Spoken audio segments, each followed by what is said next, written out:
welcome to another edition of the Dublin Coffman Marching Band Network. With me today is Chad Vasquez from Denver, Colorado. How are you, Chad? I'm good. How are you? I'm doing great, doing great.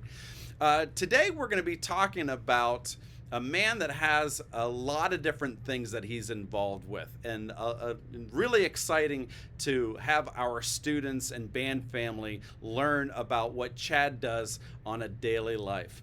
But to get us to know Chad a little bit, Chad, right now you have two different vocations that you're looking at. One, you're in the solar industry, and another, you're in the DJ producing industry. Not to get into both of them at the same time, but tell us, Chad, a little bit about what it is that you do in the solar industry.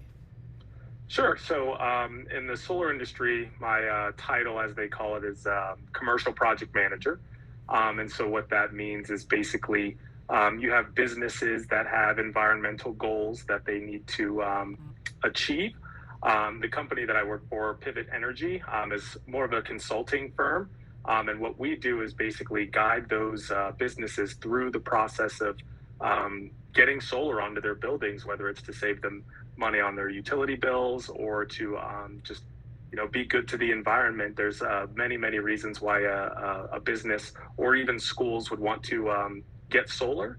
And so my job as a project manager is to manage those projects with our subcontractors and getting those solar panels installed on their roofs or out in the field or however they want to do it.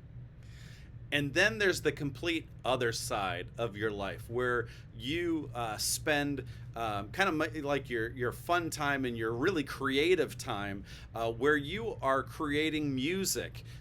You are both a DJ and a producer. In getting prepared for this interview, I just put on your Spotify account and I just had a great time listening to all of the different music that you have up there. But tell us a little bit about that end of your life as well. Sure. So being a DJ producer is kind of it's a newer type of thing to do. Back in the days, like in the 90s, you would have DJs who would go out with their vinyl records and they would play in these clubs or whatever. And then you would have the producer on the back end who was actually making the music. Now the two have just been kind of meshed into one thing where you're producing the music and then you're actually going out into the nightclubs and playing out your own stuff, which is really cool. And so that's what I do when I'm not, working with solar panels and things like that. I come home at night and, get the creative juices flowing and start writing some music. And my specialty is electronic dance music, or EDM, as the term has been coined these days. So, that's pretty much what I do when I'm not working in solar panels. I'm, working in nightclubs, which is a pretty cool thing. Well, now I'm going to take you back here. You're a 2009 grad of Dublin Coffman High School, and you came to us as a flute player. And at some point early on, I remember seeing a bunch of sticks in your hands, and you started dropping the hint that you didn't want to play the flute for us anymore, and that you wanted to be in the percussion section, and to say that you were not only one of our most outstanding flute players your 4 years, but you were also one of our most outstanding percussionists. And that's a combination that we don't come across very often. So you graduated in 2009. You went on to Athens at Ohio University, where you studied special effects, game design, and animation. Can you kind of talk us through what your major was kind of geared towards, and maybe how you're using it today, as well as some of the different music opportunities that you had at Ohio University? Yeah, so my major was special effects, game design, and animation, kind of a mouthful. My dream as a kid had always been to work in video game design. Both of my parents owned video game stores, so it lended itself towards that career path. And so when I was at OU, I studied various media programs with animating and the creative process with game design. You have writers, you have, when you think about a video game, you don't really, when you're playing it, you're not thinking about everything that went into it. There's it's nobody's really a video game designer, right? You've got people who do the soundtrack, you've got programmers. So there's this whole thing which ended up leading itself into a different type of producer role. We had our senior capstone projects, and I was a producer for that, which is mainly a project manager, which is what I do in solar. And the role of a producer in game design is to basically keep everybody on track and on task, and making sure that the game is following schedules and hitting deadlines and things like that. So it ended up being that I'm using those skills and techniques in the solar industry. I'm not making video games, so but there are a lot of skills that lead itself into what I do today. As far as music opportunities, I was a very, very proud member of the Ohio University Marching 110, where I played snare drum there for 5 years. So, continued my music career and marching band career there, which was really, really exciting. And the DJ thing didn't really come about until about, I would say 2011. So sophomore year, junior year, somewhere in there. Well, when you got into music composition, again, I listened to your music, and just knowing you as a high school student, and how much music was alive in you. How much of music composition did you study formally, or is what we hear more like an organic approach to composing music? So that's a really good question. One thing that I think a lot of music producers these days fail to do is take any sort of formal music training. I have been involved with music since sixth grade. Picked up that flute in Mrs. Reeves' classroom and at Sells Middle School, of course, and learning how to read music and understanding what sounds good and what sounds bad. Having all of that experience through middle school and high school was obviously very helpful. But on a more formal education route, I did minor in music while I was at Ohio University, and a lot of people say, well, what are you going to do with a minor in music? Like, you can't get a job with a minor. And it's like, well, it depends on why you want to learn what you're learning, right? And so I did take music theory classes, all of them that they offered, history of jazz, history of rock and roll, took all types of classes towards my formal education in music, and applied what I learned there towards what I do today. It's absolutely possible to be a music producer without formal education, but I would say it would take you a lot longer to maybe have any success or have anything that you would consider good if you don't have the formal training.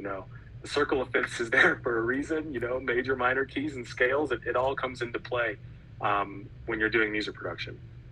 Well, when I listen to your music, I hear all the electronic sounds, and then I hear the vocal sounds. Just because I'm curious, when I listen to those vocal sounds, are those computer generated, or is that a true performance? Yeah, so it gets into a pretty different realm here, where there's these software companies that will hire vocalists to sing some ad-lib vocals, things like that, and they'll wrap it up. So it would technically be considered a vocal sample, but they do map these things to a MIDI keyboard, if you're familiar with a MIDI keyboard, and you can basically press down C1 and a vocal ad-lib will come out, and you can do that and make sure that it's in the right key, obviously, and then and you're off. It's interesting how you're able to create music these days. Well, when I listen to your music, that's one of the things that catches my ear. I assumed that was the answer, that it was a sample type of an effect, and how seamless you can make a vocal sound throughout a piece of music. It's a real talent that you have, and you're just doing some great stuff with it. Now, take us through. You graduated from Ohio University. And I don't think it was right away. I remember you being maybe Columbus, or I remember you being in the area for a little bit.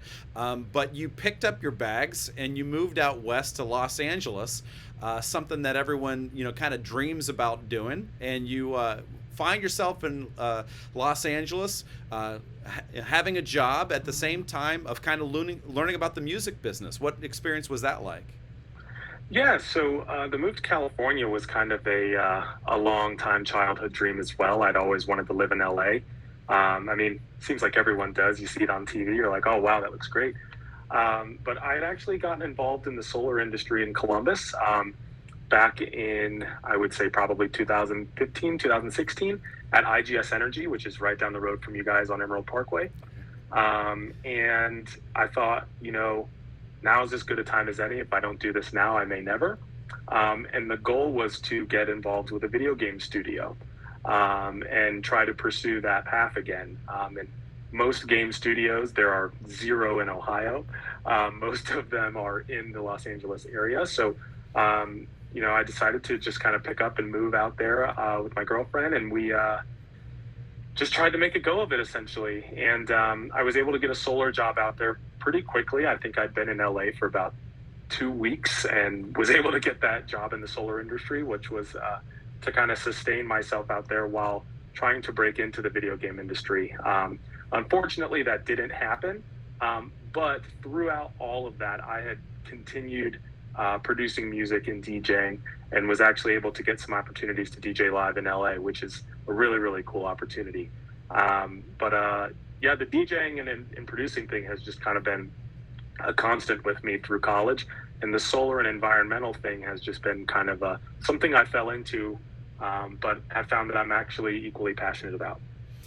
Now, I read in an interview that was posted of you from your days at Ohio University that one of your dreams was to be signed by a record company.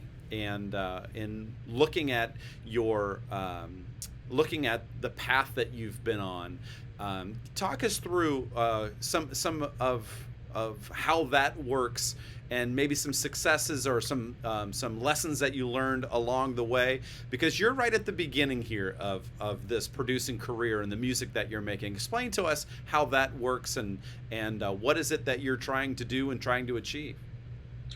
Yeah, so getting signed to a record label is not an easy task, a reputable one anyway. And something that goes into it is, one of the old adages is overnight success takes 10 years, right? So I've been producing music for a long, long, long time. And only now am I starting to really see that hard work pay off in a way that's able to be monetized and get my music out there to the public.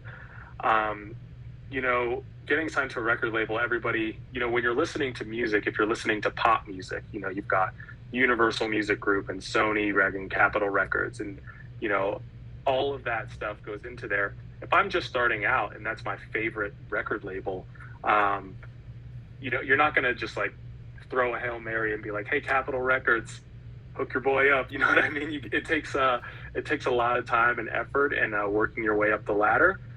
So I basically was doing that for a while, and finally got signed to my first record label, which was, I believe it was about 3 years ago, maybe 4 years ago. And it's been an interesting journey since there. And the difference with dance music versus, pop or rap or hip hop is there are so many music labels out there. And what you're essentially doing is signing singles and EPs or LPs. And if a record label doesn't want that, then they will just say, hey, thanks for sending, but we're not interested at this time. And then you send it to somebody else. Whereas in a pop realm, you've got, your pop stars who aren't allowed to release with other labels. It's not really something like you would see in dance music, where you have this element of exclusivity, which certainly exists in our genre of music, but it's a lot less common. So getting there is a difficult path. Some lessons I've learned is, everyone always says reach for the stars, but sometimes you got to humble yourself and understand, hey, maybe I'm not this good yet. I have a lot of work to do, and you start at some lesser known labels and make your way up to some bigger labels, to a point where I've been able to have my music played by, some of the world's most famous DJs, which is really incredible. When you were a student here, you mentioned earlier that some of the formal training began here at Coffman, performing in ensembles and being a part of the percussion ensemble and just learning all these different textures. But then you had a more formal training in the sense of music theory. Talk to us though. Here at the high school, we try developing our students in ways of leadership, the principles of leadership, talking about commitment and discipline and all the different things that go into being a professional. How did Coffman High School help prepare you for just kind of the road that you're on right now, the journey that you're on right now? I think that the educators there, including yourself, obviously, did a really, really good job of fostering musicality within every individual that wanted it. If anybody had questions or anything, you guys were always very open to, helping people with their music, whether it was an audition or an ensemble. I think my senior year at Coffman, I remember doing OMEA and, being in percussion ensemble and a flute trio and like the woodwind quartets that I think there was a woodwind ensemble there. I just did it all. And it was just because of my love for the music and, something I really, really enjoyed. So I think encouraging the students to do solo and ensemble like you guys do and to pursue these extracurricular things outside of marching band and concert band really is something that was great that, I didn't understand the impact at the time. But now looking back at it, I can say, hey, you know what? Like being in that flute trio was honestly pretty dope. And, it helped me understand a lot more musical elements than I would have if I had just, quit after marching band and been like, oh, I'll try to pursue some music in some other way, maybe down the road. So I think just encouraging kids to really lean into the talents that they have is something you guys do really good. Well, one of the things that just being able to follow you through social media and to see the journey that you're on, one of the things that I am most impressed upon is that you have dreams and you have aspirations, and I just see you just clawing at every opportunity that you have and celebrating the small victories and celebrating the big victories. That's what comes across my social media feed when I view what you have going on in your life. But would you talk to us a little bit about you have dreams that maybe you didn't think you were going to fulfill, and you've already fulfilled them, but you also have future aspirations. Can you talk to us about that? Yeah, so it's really tough to balance a DJ career and a music career along with what I would consider a more conventional career in the solar industry. And one thing that I think is really, really important to learn as just a human in general is time management and learning when you're spreading yourself too thin.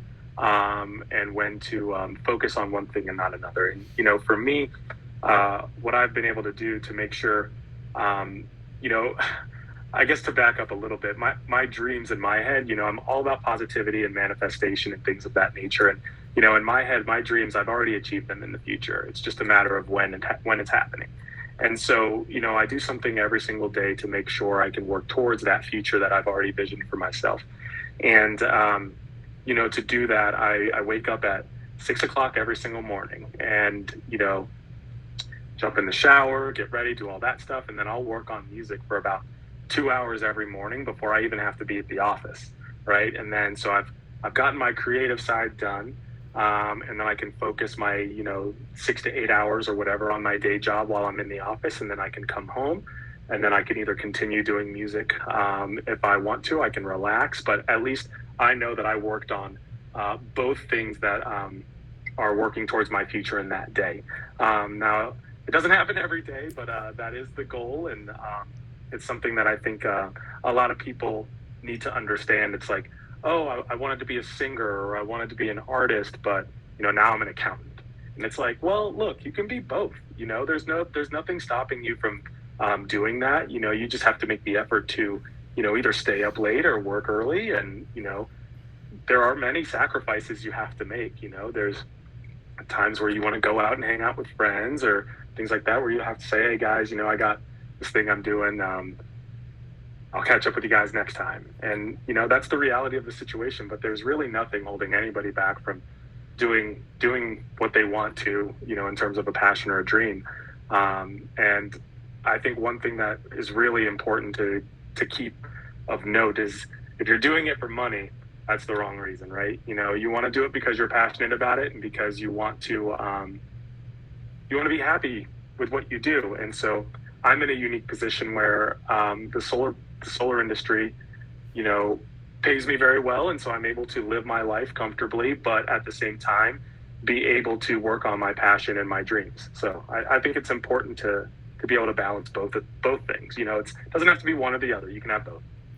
That's a wonderful, wonderful message, Chad. Thank you for sharing that. Last question. I love asking this, but when we go through our high school years and we go through the band program, or all the different things that are a part of a 15 to 18-year-old's life here at Coffman, some days can be rough for them.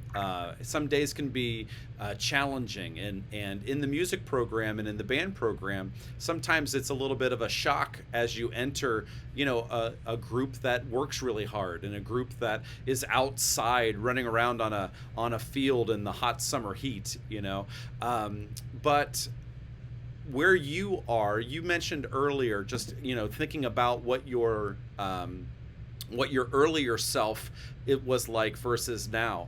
If the older Chad Vasquez got to talk to the younger Chad Vasquez, maybe the younger Chad Vasquez was is having a hard time right now.